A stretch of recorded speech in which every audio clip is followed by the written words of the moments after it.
खोजा जाए। नमस्कार दोस्तों, बीते 3 दिनों से लगातार ये कयास लगाए जा रहे हैं कि उत्तर प्रदेश में बीजेपी के नेतृत्व में, सरकार के नेतृत्व में बड़ा बदलाव हो सकता है। और वो बदलाव क्या क्या हो सकता है, इसको लेकर भी कई तरह के कयास हैं। कहा यह जा रहा है कि योगी आदित्यनाथ को जितना फ्री हैंड बीते 4 सालों से था और है, वो अब उन्हें न रहे। मुमकिन है कि बीजेपी की सरकार से 5 या 6 या 7 ऐसे मंत्री जिनका परफॉर्मेंस बहुत खराब रहा है, खास करके कोरोना काल में, उन्हें सरकार से बेदखल किया जाए और कुछ 5-7 नए चेहरों को शामिल किया जाए। अनुमान ये भी है, कयास ये भी है कि योगी आदित्यनाथ के परफॉर्मेंस से, जिस ढंग से उन्होंने कोविड को हैंडल किया और अस्पतालों के भीतर और बाहर, गंगा के किनारे और अलग अलग शहरों और गांवों में कोविड को लेकर और कोविड की वजह से हुई मौतों को लेकर जो तस्वीर पेश हुई देश और दुनिया के सामने, और उससे जो प्रधानमंत्री की छवि खराब हुई, उस चिंता का खामियाजा हो सकता है योगी आदित्यनाथ को भी भुगतना पड़े। ये भी एक अनुमान ये भी है कि प्रधानमंत्री मोदी, चूंकि वो काशी से, बनारस से लोकसभा सांसद हैं, उत्तर प्रदेश में सबसे अधिक लोकसभा की सीटें हैं और अभी से 9-10 महीने के बाद अगले साल फरवरी-मार्च में चुनाव होना है। चुनाव के पहले 6 से 8 महीने बहुत अहम है। और जिस ढंग से सरकार चल रही है और बीते 2 महीने में सरकार की जो फजीहत और बदनामी हुई, उस बदनामी से निकलने के लिए जरूरी है कि बहुत बड़े स्तर का बदलाव हो, लोगों का गुस्सा कम हो। लेकिन वो बदलाव क्या हो, इसको लेकर कई तरह के कयास हैं। और कयास उस दिन से तेज हुए जब 3 दिन पहले रविवार को प्रधानमंत्री मोदी, केंद्रीय गृह मंत्री Amit Shah, BJP president JP Nadda और संघ में नंबर 2 की हैसियत रखने वाले दत्तात्रेय होसबोले की बैठक। उसमें यूपी में जो संगठन सचिव हैं सुनील बंसल, वो भी शामिल हुए। लेकिन खास बात ये कि न तो योगी थे और न ही यूपी बीजेपी के प्रेसिडेंट स्वतंत्र देव सिंह थे। उसी दिन से बात निकली कि प्रधानमंत्री मोदी चिंतित हैं यूपी को लेकर और वो चिंता दूर करने के लिए कोई रोड मैप बन रहा है। क्योंकि जिस ढंग से देश दुनिया में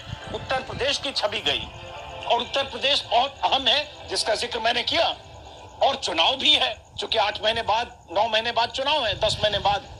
और बीजेपी जहां भी कोई काम करती है, बदलाव करती है या रणनीति बनाती है या बड़े फैसले करती है, उसकी जड़ में उसकी बड़ी वजह चुनाव होता है। हर हाल में चुनाव जीतना। तो ये सवाल उठे कि कहीं ऐसा तो नहीं कि उत्तर प्रदेश में नेतृत्व परिवर्तन की दिशा में कुछ सोचा जा रहा है, जिस ढंग से अभी उत्तराखंड में हुआ, क्योंकि उत्तराखंड में भी चुनाव अगले साल फरवरी-मार्च में यूपी के साथ होने। लेकिन ऐसे कई सवालों के बीच सवाल ये भी, कयास ये भी कि हो सकता है योगी आदित्यनाथ के साथ गुजरात कैडर से अधिकारी रहे, आईएएस अधिकारी रहे अरविंद कुमार शर्मा, जो वीआरएस लेकर यूपी गए, एमएलसी बने और अभी प्रधानमंत्री के बिहाफ में बनारस और आसपास के इलाकों में कोविड कंट्रोल के लिए न सिर्फ अहम भूमिका निभा रहे हैं, बल्कि राज्य के कई इलाकों में किस ढंग से प्रशासनिक व्यवस्था चरमराई है और उसको ट्रैक पर लाना है, इस पर काम कर रहे हैं और सीधे प्रधानमंत्री के संपर्क में रहते हैं। उनकी भी मुलाकात प्रधानमंत्री से हुई। इन सब वजहों से ये अनुमान और कयास और ये खबरें तैरने लगी सोशल मीडिया पर खास तौर से, यूट्यूब पर खास तौर से, और अखबारों में, कई वेबसाइट। लेकिन सवाल ये है कि क्या यह मुमकिन है कि योगी को हटाया जाए या योगी का विकल्प खोजा जाए? क्या मोदी इतना बड़ा फैसला कर सकते हैं, या संघ ये चाहता है, या संघ इतना बड़ा फैसला, इतना बड़ा खतरा लेना चाहेगा कि चुनाव से 10 महीने पहले या 8 महीने पहले या 6 महीने पहले योगी का विकल्प तलाशें और उनकी जगह किसी और की ताजपोशी हो?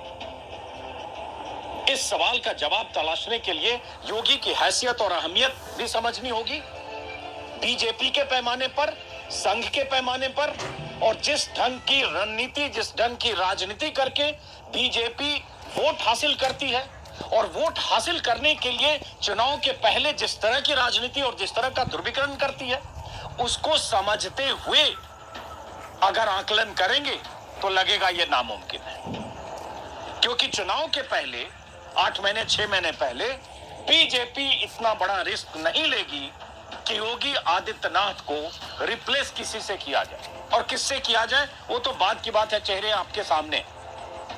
क्यों? और अगर ये नहीं होगा तो क्या बड़ा बदलाव होगा?